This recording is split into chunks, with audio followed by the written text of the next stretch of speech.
Good evening, everyone. Welcome to the HR Committee. I'd like to call the meeting to order. We don't have any speakers tonight, so I guess the first order of business is just to review and accept the minutes from the January 24th, 2023 HR COW meeting. Can I get a motion?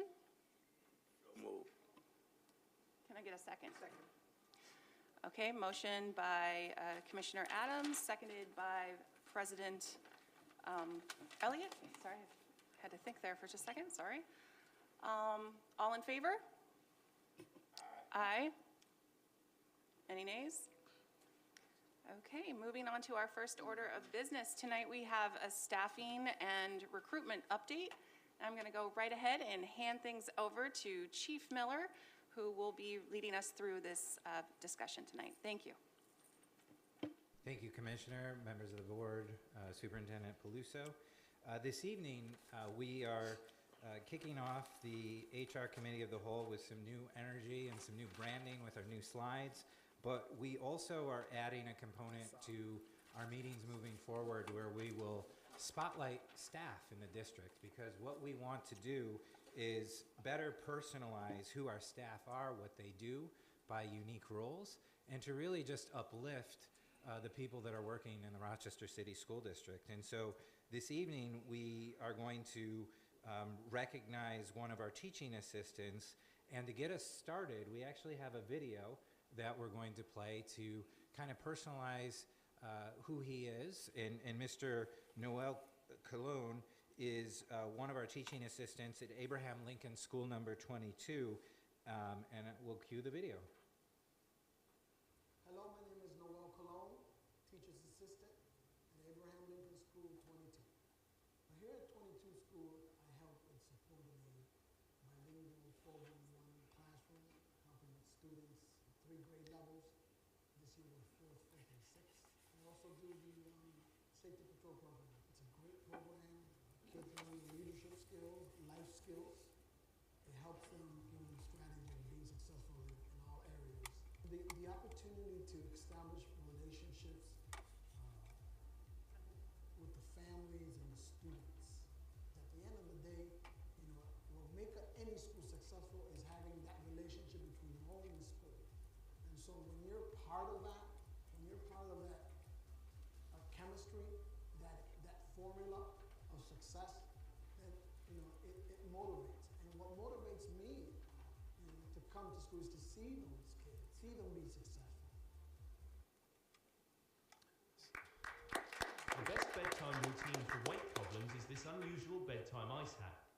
You may not know this, but We'll save those tips and tricks for another time.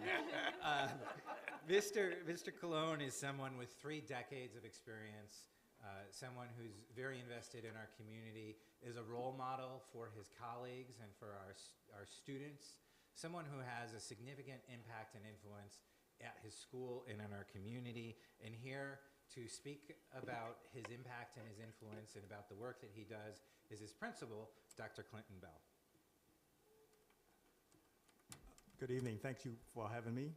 I just want to say a few words about Cologne. There's a lot of words I can say about him, but I'm going to say a few. For one thing, Cologne is definitely passionate, committed to the work. I think, and you correct me if I'm wrong, Cologne, I think I called you up a couple of Saturdays mornings and asked you if you can do some home visits with me, and he said, hey, no problem, Dr. Bell, where you want to go? And made the home visits, just connecting with families, just doing that extra work to support our students and our families. Beginning of the year, you know, we struggled with the COVID and the teachers being out, and Mr. Cologne just said, you know what, if I need to be able to make sure that our kids have consistency in the classroom, Mr. Bell, please give me the opportunity to lead the classroom in instruction. We did that with the help of our instructional coaches. He led when we didn't have the teacher available. He led that instructional component of the classroom. Mr. Cologne goes out and takes initiative. He's bold and courageous, you know, so he's probably sent a bunch of you guys up here, the commissioners, emails, and inviting you to his annual safety patrol celebration. I believe he sent email to one of the football players. What was the name of that? So DeMar Hamlin is going to be coming to School 22 to celebrate the students, and also we're about to celebrate him. He already bought the whole school T-shirts just in honor of us. So I like his courage. I like his initiative, his connection to the community, and just the work that he does with students every day. He's very compassionate and very committed to the work. Mr. Colon?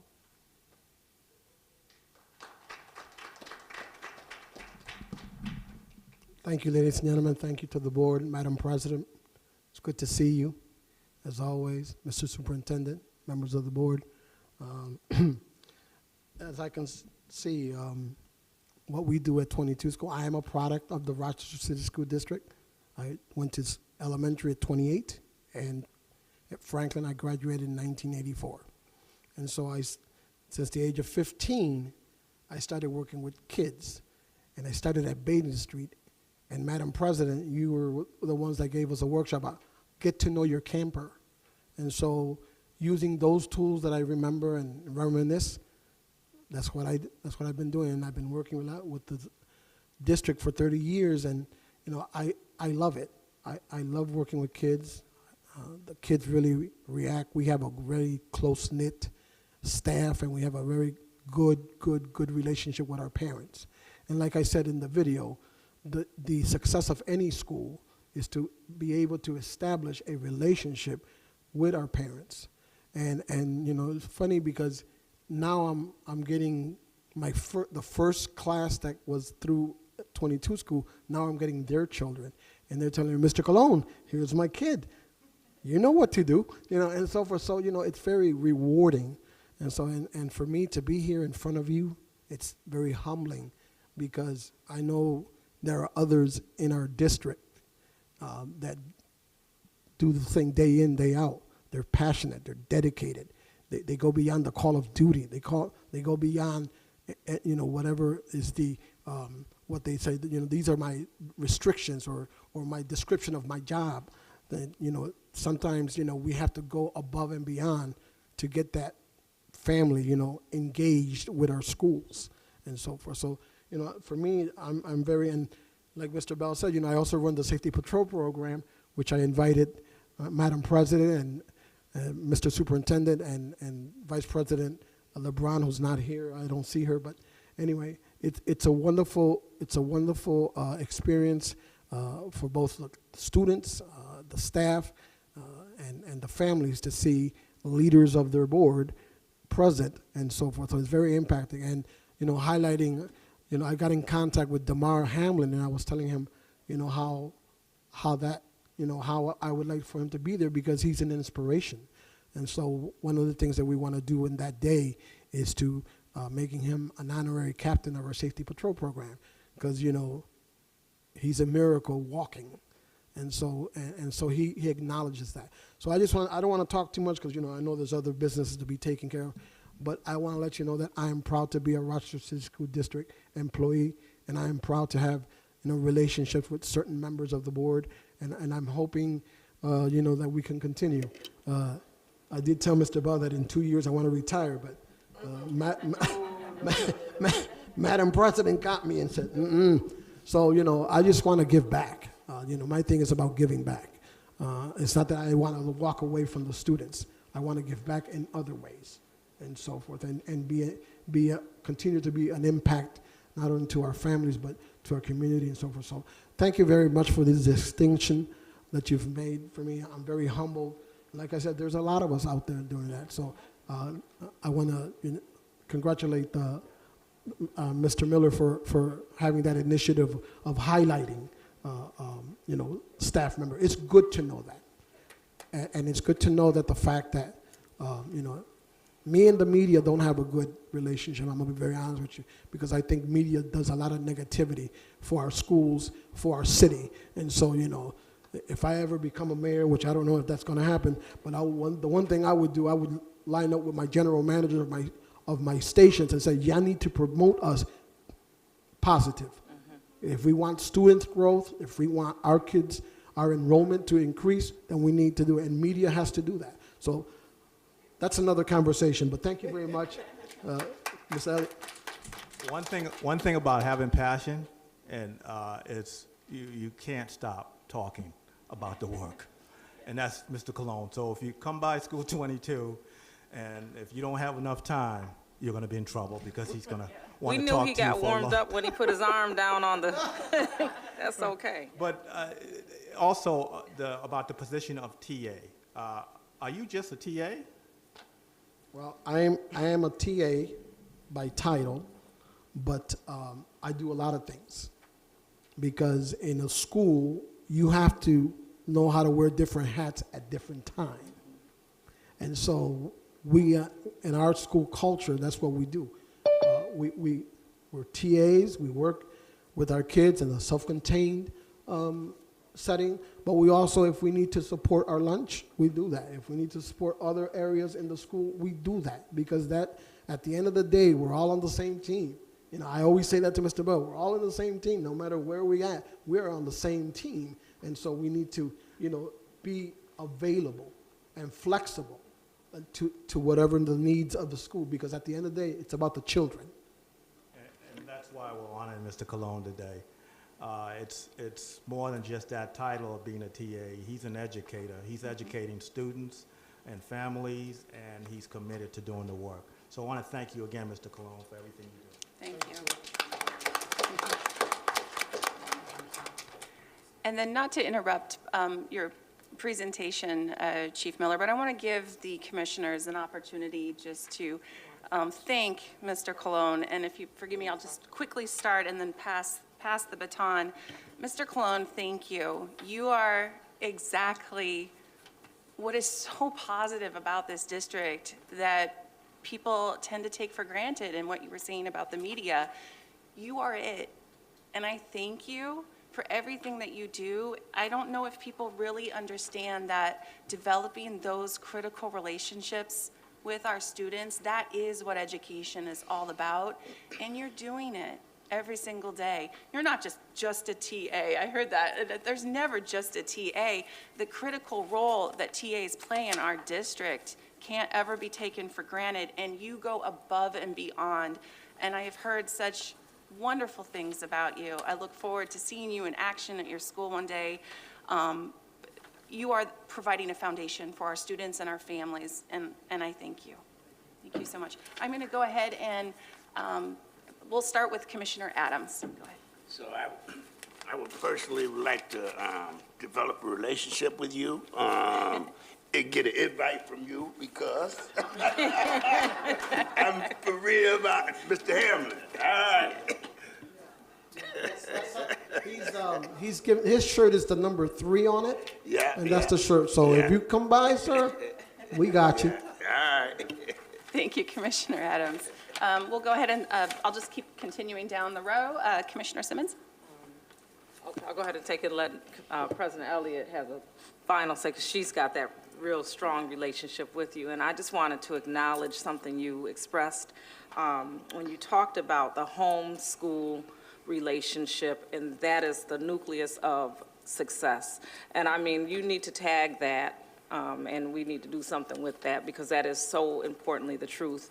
Oftentimes we recognize that TAs and paraprofessionals and so on are just not valued, or we're not, I won't say you're not valued, but we don't demonstrate it well. And so I love the fact that we are starting something where we're spotlighting, and I would love to see us continue to have actionable appreciation, not just in word and deed, and we don't want trophies, but to actually show them through our what we do, our outcomes, maybe our salaries, things of that nature, to show them that we truly understand the work that they put in each and every day. And I appreciate you, Mr. Cologne. Thank you so much. Thank you, Commissioner Simmons. So do we want to just go down to Commissioner Powell? Just a profound thank you.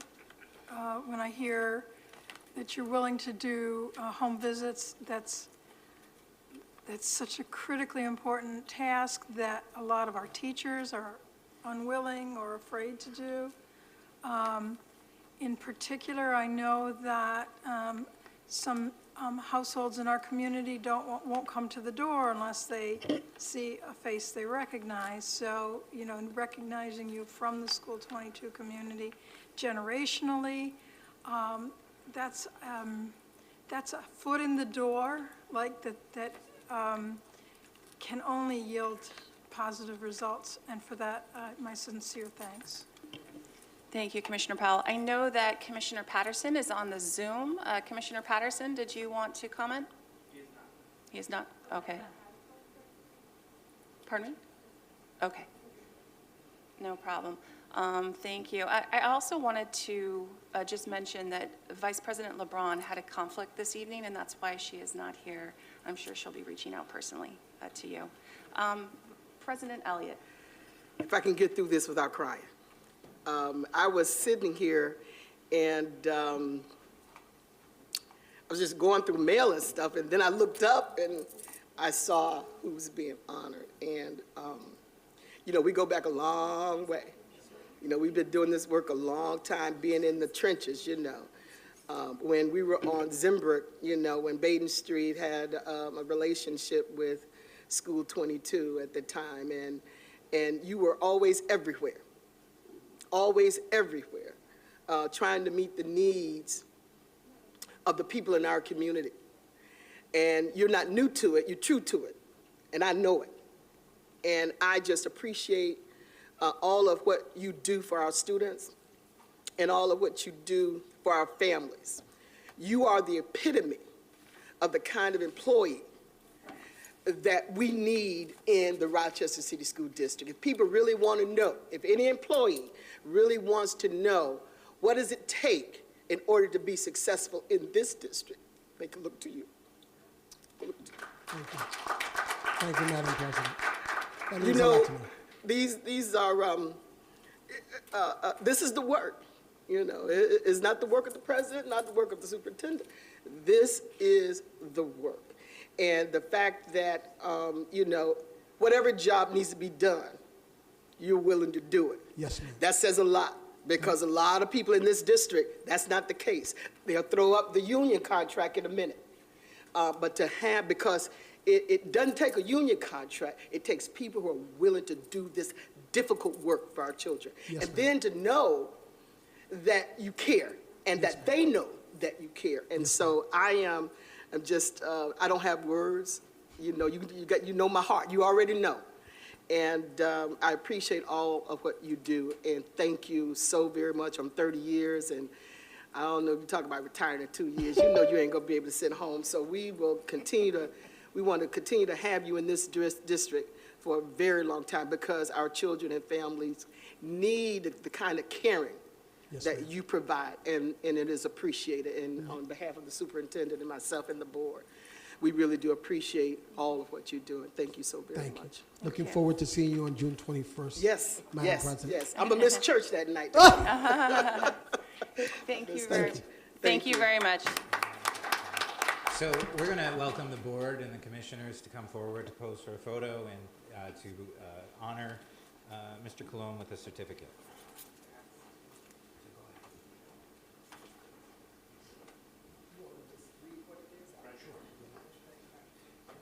And it says, presented by the Board of Education and the Superintendent of Schools in recognition of your service to students, families, and Rochester community as a teaching assistant at Abraham Lincoln School number 22, given this 21st day of March 2023.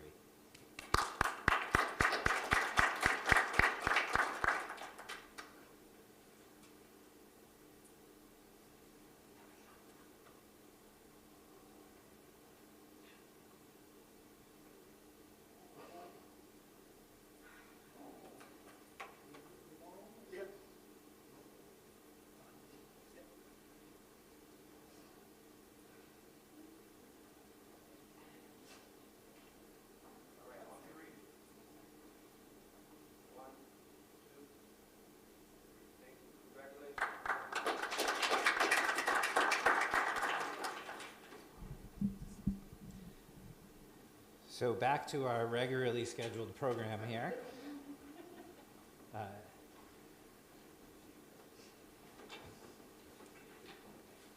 And certainly as we honor Mr. Colon, we know that our staff, our teaching assistants, he is but one of many teaching assistants in the district, and we certainly appreciate our staff and the wise words that were shared this evening about the impact and influence of Mr. Colon. So as we continue with our agenda this evening, we want to provide an update on staff vacancies and some of our recruitment and retention efforts. I'm super excited and proud to welcome and introduce some other members of my team this evening who will be presenting and sharing some highlights of who they are and the work that they do so that we can better personalize the work that is ongoing. In terms of our vacancies, they're represented on this slide. We, as the year has continued on, we have seen some turnover. You'll recall in January, I did a much more extensive reporting on retention historically, and also all of our turnover data relative to resignations and retirements. And so what you see here is that we have had an uptick. We expect significant movement with clerical and custodial in the next few weeks. We have dozens and dozens of candidates that are in various phases of the process, and so that is good news with some changes relative to some of our civil service hiring and the lists that have been produced from the county. That is helping us to ensure that we are hiring some individuals. As you look at this slide, you'll see a breakdown of our teaching vacancies by content area. What I want to call out and draw your attention to, though, is that over the last several weeks, we have paused some hiring on teachers on special assignment, and so you'll notice that 23.6 of our vacancies in the teaching ranks are teachers on special assignment. It's critically important that our classroom positions are filled first, and so rather than taking a teacher out of the classroom and putting them in a special assignment, we have been pausing in the process to ensure that we're filling classrooms first and foremost. This slide, just to provide a follow-up to our January meeting where we provided extensive data on turnover. This slide indicates the staff resignations only since the first day of school, and you can see how they ebb and flow through various times across the year, and certainly in more recent months, how the numbers have been relatively low. Certainly, this is something that we will continue to monitor, but also speaks to the needs that we have relative to recruitment, hiring, and support of our staff. Just to provide a couple of very quick updates, our Rock Urban Teaching Fellows program was established this past August, and we had a big rollout with the superintendent and with Nazareth College and the University of Rochester in September. We saw 3 of our fellows begin in each of those programs, and you can see their content areas there. We expect and anticipate with ongoing recruitment efforts by Nazareth and the University of Rochester that those numbers will increase for our second cohort. We needed to get these off the ground, and now we will look to build each cohort up to 20 people. Relative to that, we're also expanding this August our Rock Urban Teaching Fellows program to include NYU Steinhardt School of Education, New York University, which will be located here in Rochester. We are bringing NYU to Rochester, which has a different credential and a different audience that it has the potential to attract. And so we are in a recruitment effort right now for students at NYU who will be joining us through our Rock Urban Teaching Fellows program. For next year, we're also expanding across the 3 college programs to include TESOL and Inclusive Early Childhood Education, as those are 2 areas where we have hiring needs and certification needs. As well, we've been working to revitalize our partnership with SUNY Brockport to ensure that we have a New York State bilingual certificate program that is connected with our district to ensure that we can build tomorrow's bilingual teachers today, and helping candidates who are interested in becoming bilingual teachers to go through this program and to get financial assistance through our Teachers of Tomorrow grant, which is provided by the State Education Department. And so really rebranding, recharging, and helping staff like paras and teaching assistants to know what programs are available to them in our community to help them to become teachers. Another program that we launched this month is with Roberts Wesleyan University, and we're partnering with them specifically for the para and TA to teacher pipeline. This will begin and commence in August 2023. It's a rapid certification program that a candidate can earn their certification in 21 months. And they receive a 25% tuition discount by being part of that cohort. And the coursework is taught by individuals who are highly effective teachers and leaders in our district who know the needs, the unique needs of the Rochester City School District, and can support in that teacher preparation for our future teachers. Last, I do want to provide an update on our uncertified teachers, those that we hired under a Teacher Certification Action Plan, our TCAPS.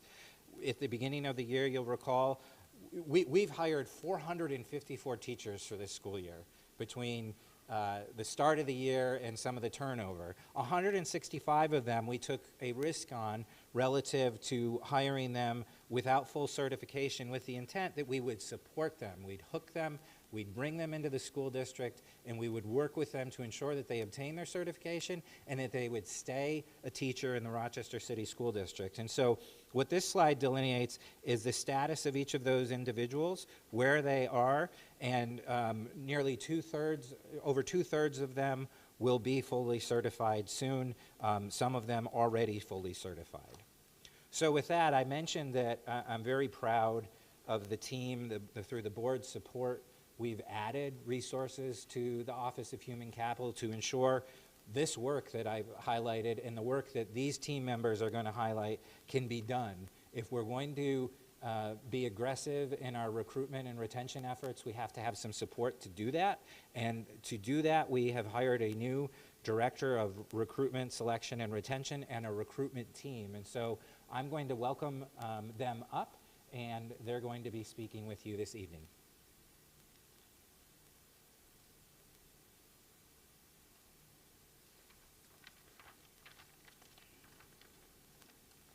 Thank you, Dr. Miller. We are not related or brother and sister, as you may think. Thank you, Superintendent, members of the board, Madam President, staff, and leadership team. My name is Amarette Miller, our new Director of Recruitment, Retention, and Selection. I plan to give an overview of the newest addition to the Office of Human Capital, our 3 recruiters who join our recruitment team, their work, and what you can expect from us. Okay, I have to do this, right? You don't see, yeah, there we go. Sorry. Okay. Given the teacher shortage across America and the worker shortage overall stemming from COVID and the pandemic, the Office of Human Capital has added 3 new recruiters to attract qualified and certified teachers and the most effective and diverse staff in all areas. Our goal is to onboard candidates quickly, understanding that working teachers from other districts must give 30 days notice to their employer before starting with us during the school year. Competitive salaries as negotiated. Our starting salaries and year-to-year raises are built to attract and retain talent. And finally, rework our methods and customer service practices to best serve each and every principal, student, and their needs, as schools are not the same. Okay. Please meet our new recruiters, starting with Ricky Frazier. Ricky is a former volunteer coordinator with the district. He covers 17 schools and programs under Chief White. He's a graduate of the Rochester City School District. He went to Madison. And Roberts Wesleyan. He's a graduate of Roberts Wesleyan. Ricky focuses on community job fairs and outreach. Tanya Dickerson, who will present next, covers 19 schools and programs under Chief Morian. She's also a graduate of the City School District and a graduate of the University of Michigan and holds a master's from Medaille. Tanya also focuses on college recruitment in her recruiter role. Marvick Aguero is a former homeschool assistant with the district. He covers 16 schools and programs under Chief Matthew. He is a graduate of Durabo University of Puerto Rico and focuses on bilingual job fairs and titles. He recently returned from a series of recruitment events in Puerto Rico, and tomorrow he heads to Miami to continue with this recruitment campaign. This is a new team, and this year we've built new processes to provide improved service to our schools and to meet the needs of our children who rely on the support of district employees every single day. School staff, from teachers to SSOs, security, food service, clerical, paraprofessionals, teaching assistants, transportation, administration, and more. They support students, your children, our children, those who will someday become leaders and parents and working themselves.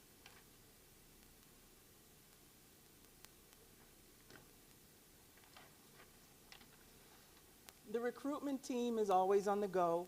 They're at job fairs such as Rock the Block and Rochester Work events. We're recruiting at Mercantile, on Main, Public Market, at Central Office, and at school buildings. As I mentioned, we were just in Puerto Rico recruiting bilingual teachers. Marvick Agüero flies to Miami to do the same tomorrow. Ricky Frazier is traveling with the science department to Atlanta to recruit science teachers this week. And to come, planning to network with HBCUs, online and in person, same with our downstate CUNY schools. This fall, we plan to recruit at RCSD sporting events and major school-based performances. Our unions understand the work of their units inside and out. We have partnered and continue to partner with our unions as it takes a village to support a new hire. Recently, we hosted a bilingual job fair at school number 9. Bente and Rapp, they helped to talk to candidates. We thank them for their continued commitment to the staffing and hiring of qualified candidates here at the Rochester City School District. We are looking forward to September. We're building relationships with college career centers, presenting to students and departments, attending campus job fairs, facilitating info sessions, and meeting with student teachers. Our communications department has created some beautiful job fair materials for us with pictures of district employees, and we've ordered and received new swag for candidates to take with them as a keepsake to remind them of our interactions. We've also introduced QR codes and all of the signage that you may see at job fairs or around schools. Again, communications helps with our branding. We are devising new ways to utilize social media and to invite candidates to attend events and apply to postings.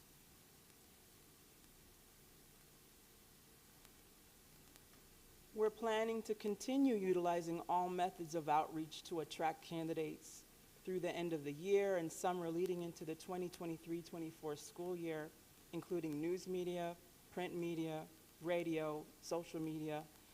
Now, I'd like to hand this presentation off to Tanya Dickerson, who is a recruiter on the recruitment team.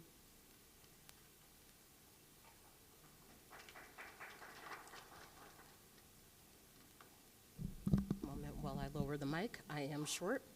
So good evening, members of the board, Superintendent Peluso, RCSD staff, and community members. As mentioned, my name is Tanya Dickerson, and I'm the newest recruiter on the team in the Office of Human Capital. As mentioned earlier, I am a proud product of the Rochester City School District, having graduated from number 23, Monroe Middle, and School of the Arts back in 1997. So today, I will just be giving you an overview of what my network looks like, talking about college recruitment and where we hope to target, engagement, and different campus recruitment platforms that we tend to utilize. So as you can see, I am over Network 3 schools under Chief Rhonda Morian. Some of the schools that I have are number 10, Dr. Walter Cooper, School of the Arts, Oasis, and Mary McLeod Bethune, number 45 school. In total, I have around 20 different schools, departments, and programs that I support. So college recruitment, where we want to target. So we hope to build different relationships with different colleges and universities across the company. First, we have 19 local colleges and universities in the Finger Lakes region that we hope to tap into. This along with the Buffalo area and the Central New York area. So obviously we all know about SUNY Geneseo, Buff State, UB, Fredonia, et cetera. We also hope to build on past and new relationships that we want to develop. So those being historically Black colleges and universities. In the past, when Maurice Snipes was here and Dr. Shirley Green were here, they went and visited Morgan State, Bowie State, and Delaware State. So we hope to reestablish those relationships. We also hope to look at Hispanic serving institutions, and as previously mentioned, Marvick, my colleague, visited a university in Puerto Rico not too long ago. We also want to target programs that address our areas of needs. So Tennessee State, they have a program that specifically focuses on elementary ed, along with math and science. Fayetteville State and Delaware State also have teaching programs where they focus on Black male teachers, trying to get those individuals into the district. And then, of course, SUNY Brockport with their health and physical education program, Nazareth with their TESOL and special education program, U of R, and more. We hope to build these relationships in colleges by talking with department heads, engaging with career centers, going directly into the classrooms in front of students, conducting tabling events and information sessions. We want to make sure that we're establishing quality relationships with these schools in order to create future pipelines where we just have individuals coming in. So how do we hope to do this? We hope to do engagement through in-person visits and virtual events. Right now, in-person events are back up and running. We know that those are some of the most positive and some of the most beneficial events. That being said, when surveyed, 55% of college students said that they want hybrid, so a combination of in-person and virtual events.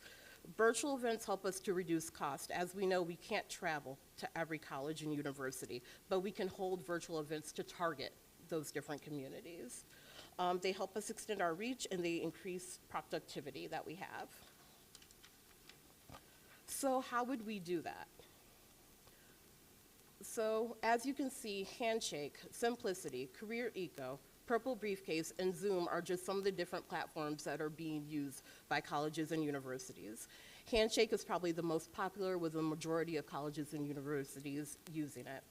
What you can do on those platforms is you can post jobs, you can have informational sessions, you can actually do in-person and virtual career fairs on them as well. So it's a really great way to meet students where they're at, not just in person. And that is my part of the presentation.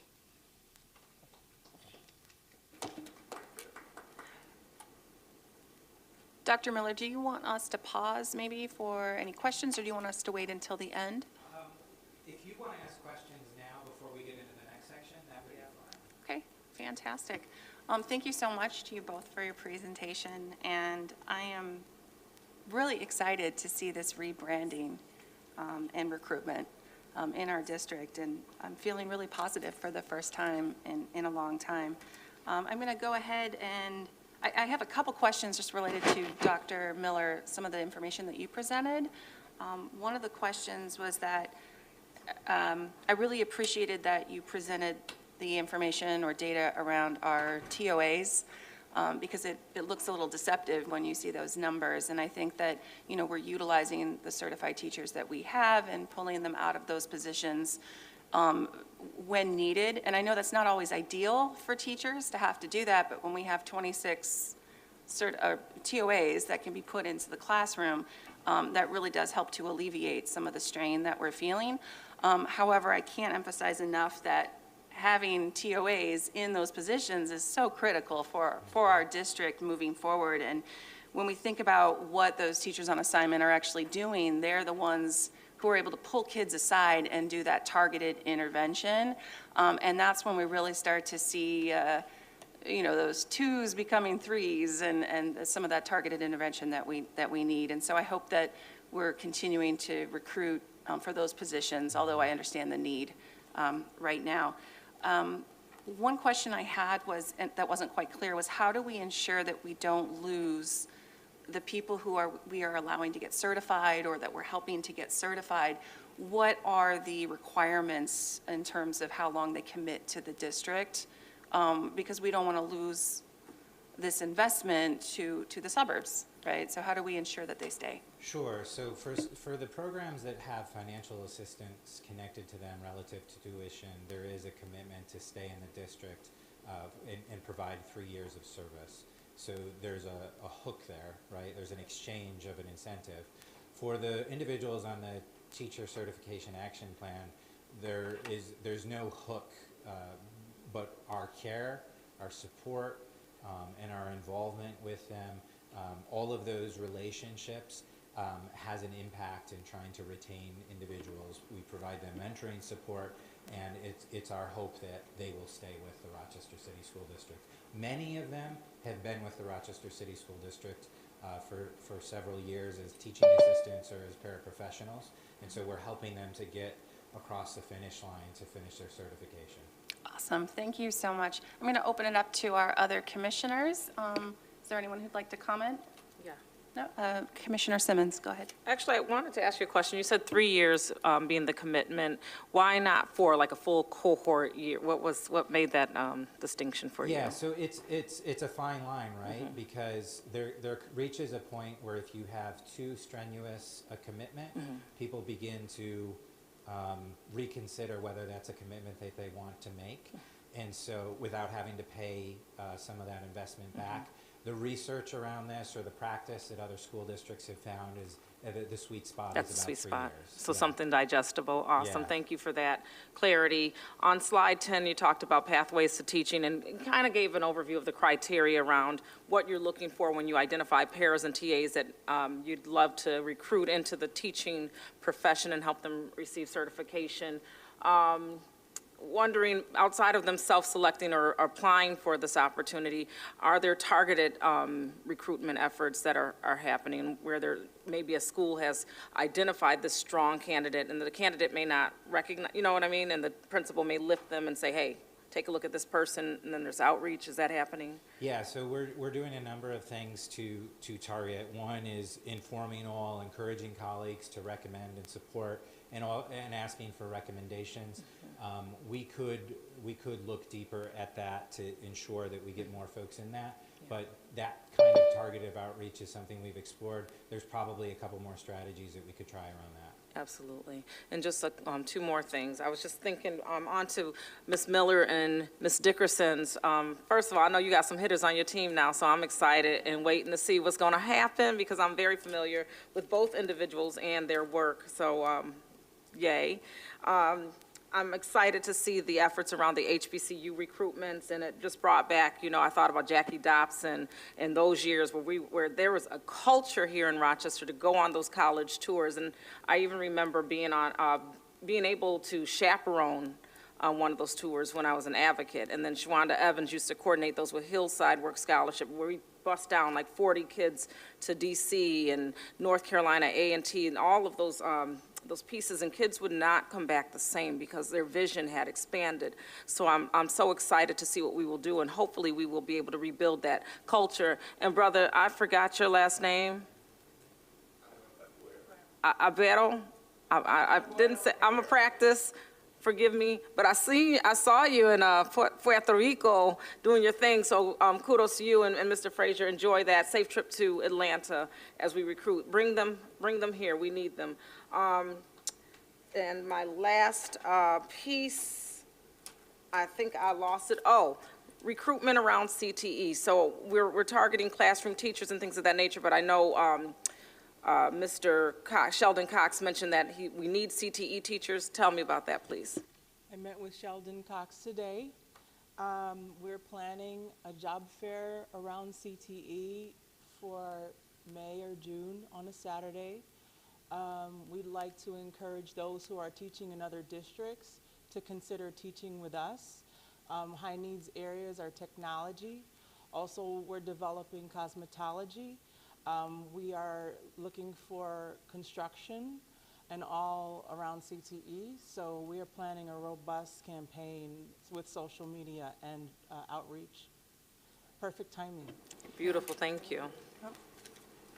Just want to touch back on your statement about HBCUs, Commissioner Simmons. So one of the things that we're also talking about is starting an HBCU faculty affinity group here. Beautiful. Also having that information go into Frontline, so individuals, when they are applying, can select that they attended an HBU or a Hispanic Serving Institute. Also hoping that that HBCU affinity group can help us to go out and recruit teachers, but also if they're in front of students, talking about their experience at an HBCU and talking about the teaching experience as well to encourage youth to get into the field of education. Yes, beautiful. Thank you very much. Thank you, Commissioner Simmons, and thank you so much, Ms. Miller and Ms. Dickerson. Thank you for the work that you do, continue to do. I think this are there any other questions before we move on? Well, this is the perfect segue. Ms. Dickerson was talking about affinity groups, and I believe that that's what we are talking about next. Yeah, that's next on the agenda here. I'm going to welcome up Director Michael Allen, who's working on his doctorate. And one of the great benefits of working on your doctorate with the university is that you're required to do an internship. And so Mr. Allen reached out to do an internship with me, and what a great opportunity to work with someone who really is committed and taking the idea of affinity groups and bringing them to the Rochester City School District. And so Michael has been working on this for several months, and as part of this, he's going to present to you tonight, and we're really excited for the work that he has done and the research that he has done and the plan that he has helped to develop that we will be implementing. So with that, Mr. Allen. Good evening, everyone. Can you hear me? I guess I'll bend down.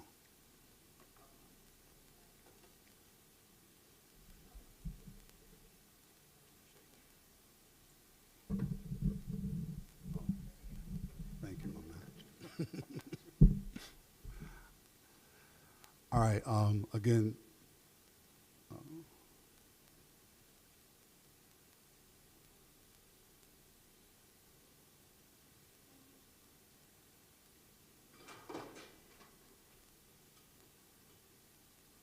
trying to get to the slide.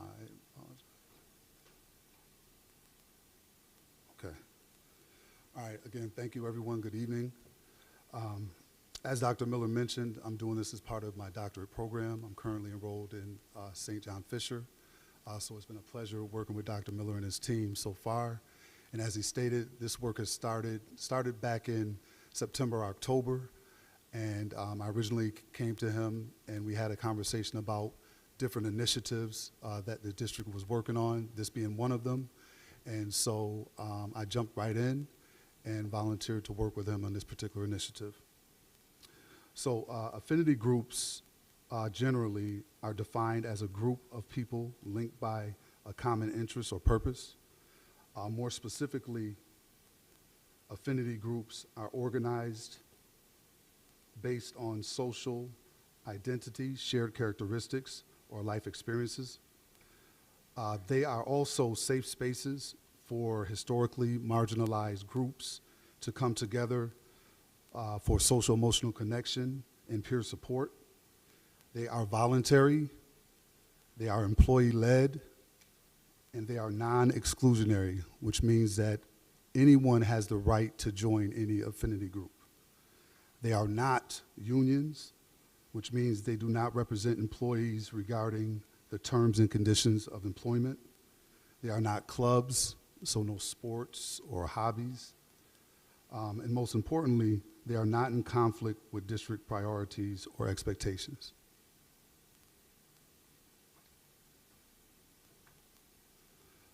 This next slide, you'll see a list of different organizations that currently have affinity groups, some national and some local. One of them actually being the Syracuse City School District, which I believe has had affinity groups for 4 years now, if I'm not mistaken.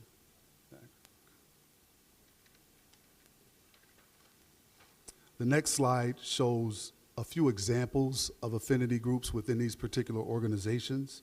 And as you can see by the names kind of make it clear what each of the groups or who each of the groups represent. We identified 4 different goals for the affinity groups. Number 1, make connections to those who, with similar lived experiences, mutual concerns, and common purpose. Number 2, build a sense of camaraderie and a system of support through fellowship and networking. Number 3, provide RCSD leadership with ideas and recommendations for changes in practices, procedures, and policies that negatively impact diversity and inclusion efforts. And number 4, support RCSD efforts to recruit, develop, support, and retain the most effective and diverse staff. Now, those first 2 goals are more short-term, and we expect for those to be obviously non-negotiables, but we expect every group to have those particular goals in mind to start. The last 2 goals we would expect to occur maybe gradually over time, but ultimately these are the four goals that we expect out of all the groups. The next slide identifies several Board of Education policies that align with this particular initiative, most notably the last 2, which speak specifically to recruitment, hiring, and residence. There's also strategic plan alignment. One of our core beliefs is to embrace diversity and commit to the eradication of racism and all forms of discrimination and oppression. And one of our priorities is to ensure an inclusive, caring, and safe learning environment. There are several benefits attached to affinity groups as well. I'm not going to read them verbatim, but sharing knowledge and fellowship with others, increasing job satisfaction, diversity and inclusion. It actually enhances the RCSD public's image, which makes us look good, which in turn helps our recruitment efforts as well. Now, I'd be remiss if I didn't also include some of the challenges that come with affinity groups. So starting with the first one there, which is discrimination and segregation concerns. This is why affinity groups are non-exclusionary. Number 2, or the second bullet there, potential to strengthen inequalities. So if not implemented effectively, they can actually have the opposite effect. Social media and misinformation and meeting oversight. This speaks directly to the district priorities and expectations. And then lastly, resistance or confusion regarding the purpose and participation guidelines. So what we have done to address some of these potential challenges, we first started with weekly meetings to just strategize kind of a plan of action to roll out. That was then, the next step was to do extensive research on affinity groups and the history, how they all started, and how to get them started. Third was conversation and dialogue with those who have experienced or started affinity groups themselves to have discussions about lessons learned and best practice with starting affinity groups. Next was a draft handbook that was put together, which included guidelines and expectations for starting affinity groups, and included also roles and responsibilities of those affiliated with affinity groups as well. That particular draft was revised 2 to 3 times, and this was based on feedback initially from individuals or representatives from each of the unions. And then we also shared this particular document with the union leadership, and we're currently waiting on some feedback from them. So this is still in draft mode, but our expectation is to have a final draft hopefully by the end of this month. And that leads us to our plan over the next few months in terms of implementation. And I'm going to apologize. I'm at the point where I need some readers, and I got to try to adjust my eyes, and I can't see all the way up there. So I'm, but the month of April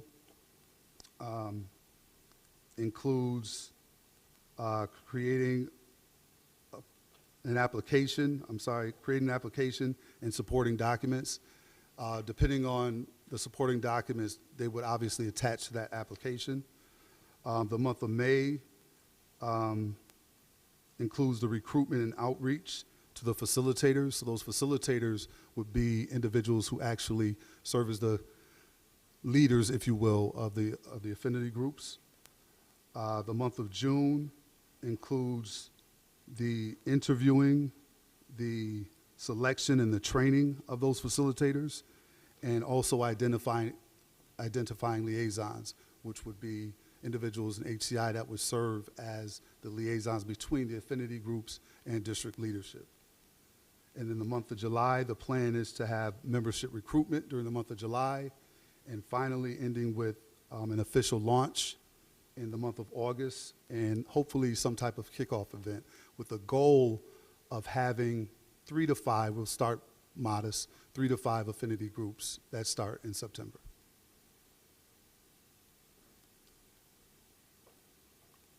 Okay, that's it. Yep. Thank you so much for presenting this. What an exciting opportunity for our employees, and what a wonderful way to create a more positive culture and climate district-wide. So I'm really excited to see where this goes. And this is something that's truly actionable, right? It's not just performative when we talk about diversity, equity, and inclusion. This is more than just performative. This is actionable stuff that we're talking about here. So really looking forward to seeing more of the work that you've done on this. Good luck to you at St. John Fisher as well. I'm assuming you're in your doctoral program at this point? So best wishes to you. Thank you for all this work. I think this is going to be a great opportunity for our employees, and thank you for educating us more on affinity groups in general. I'm going to open it up to my fellow commissioners. I also want to acknowledge that Dr. Jallo, our state monitor, as well as Mr. Alicia, our finance consultant, they are on our Zoom as well. And so I want to open it up to them first. Do you have any questions or comments via Zoom? Not at this time. Thank you. Thank you, Dr. Jallo. Mr. Alicia? No, Okay. I think just a quick comment. I think that is a great opportunity. The affinity groups brought a lot of people together in Syracuse, and it's the opportunity to have teams of people working together. So I would like to commend Chief Miller for pursuing that initiative also. Fantastic. Thank you so much. All right, Commissioner Powell, do you have anything? No? Commissioner Adams? Oh, I do. Yeah, I'm just curious about the liaisons and leadership that you were talking about. Who, do you have any idea? I mean, can you identify those? Are they going to be board members? No, they wouldn't be, sir. Okay. These are employee-led. All right. All right.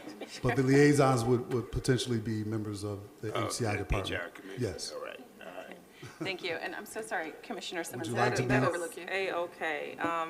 I heard Ms. Dickerson mention an HBCU affinity group, for example, as one of them. And you mentioned you're looking at a handful by the end of the timeline to have a few. Can you give do you have an idea, or have you identified what those groups might be? Or what I know it could change as time goes on, but what are you looking at? When you say what they might be in terms of The affinity group, type, or no, because you're going to have more than one affinity group. Correct. So just the different examples of the affinity groups you're looking to bring here specifically to RCSD. oh, well, they will be homegrown, so they're going to be up to the actual individuals that Got you. are the facilitators that we recruit. So this is all going to be a homegrown process. I love that. So it's an organic process, and Correct. people will develop them themselves. I love affinity groups. I love participating in them, and I'm happy to hear that that's how they'll be established. So thank you for that. And maybe Dr. Miller, is there like a general cost associated with this, or what are we thinking? So not at least initially. What we're looking to do is have something, like you said, using your word, that organically comes to be. And we know from other affinity groups that sometimes what they're doing is just coming together and advocating. And it may be that in their first several months or first year, they want to advocate for budget. I've known of affinity groups that have said, we want to make sure that we have representation at the Puerto Rican Festival, right? And so we would like some funding to support us tabling at that event. So that's the budget that we would need. So organically, it's going to come. And other affinity groups are able to get donations, right? So there's not necessarily a known budget. It's really what our employees rise up and call for need. Gotcha. Thank you so much. I'm going to call you Dr. Allen. I know you're going through it, but I'm going to call you that now. No, you're not. Future Dr. Allen. Okay. I'll put future on it. Yeah. Thank you. Thank you so much, Commissioner Simmons, and just a thank you to the entire HCI department for all the work that you are doing, and what a breath of fresh air. I'm really excited to see where all of this goes and how all of this pans out. Chief Miller, did you have anything else? No, that concludes us for tonight. I do want to acknowledge the staff and educator effectiveness team who's not here this evening, but a lot of their work was really getting off the ground and ensuring the pipelines, right? The pipelines with our colleges, and really helping to develop some of these connections for our staff, whether it's the paraprofessional TA to teacher pipeline. All of these things are things that we need to be doing, and we're just going gangbusters implementing these initiatives, and every little effort that we can make. I oftentimes show that wheel of everything we do has an effect on how we recruit and retain, and all of these little things come together to produce great synergy for the Rochester City School District. So we started with honoring Mr. Colon and the positive energy of that, and didn't know what kind of impact that alone would have, but really thank you for your support this evening, and that's it. Thank you. Thank you so much, Chief Miller. Well, I think that is all that we have on our agenda for this evening. I want to remind commissioners to please complete the board meeting survey. But can I get a motion? So Second. moved. Okay. All in favor of ending this meeting? Aye. Aye. All right. Have a nice night, everyone. Thank you so much for all the work that you do. Good night.